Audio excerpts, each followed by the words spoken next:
Премиерот Груевски им порача на професорите дека треба повеќе да пишуваат научни трудови, но истите да бидат објавени во меѓународни признати списанија, а не само да ги праќаат по пошта и да им бидат враќани.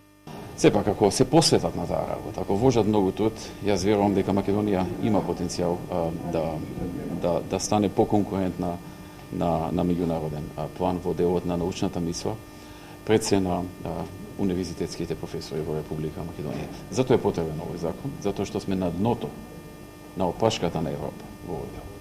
И затоа е ревотот кај професорите, јас ги разбирам, меѓутоа не се согласувам со нив.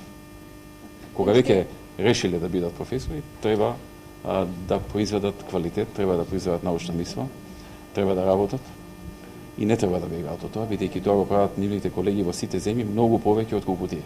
Многу повеќе. Вчера баш спомнавме во Словенија 10 или 12 пати повеќе отколку во Македонија се издаваат научни трудови, прифатени во овие меѓународни релевантни списанија со импафат.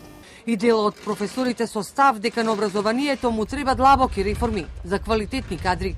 Ние денес имаме хиперпродукција на кадар кој не е целосно ангажиран, а и доволно награден.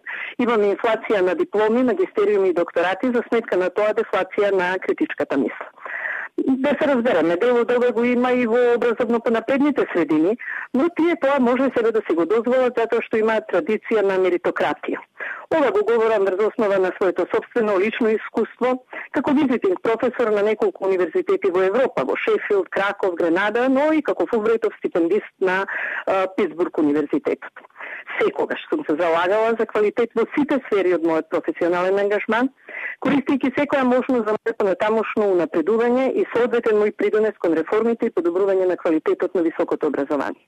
Затоа што само така ќе овозможиме нашите дипломци да бидат ценети и барани на пазарот на трудот, а ние професорите да станеме препознаени и на повисоко рангираните универзитети во светот. Законот за високо образование ја помина Матичната собраниска комисија, професорскиот пленум при Универзитетот Кирил и Методи и побара активно учество во законските измени.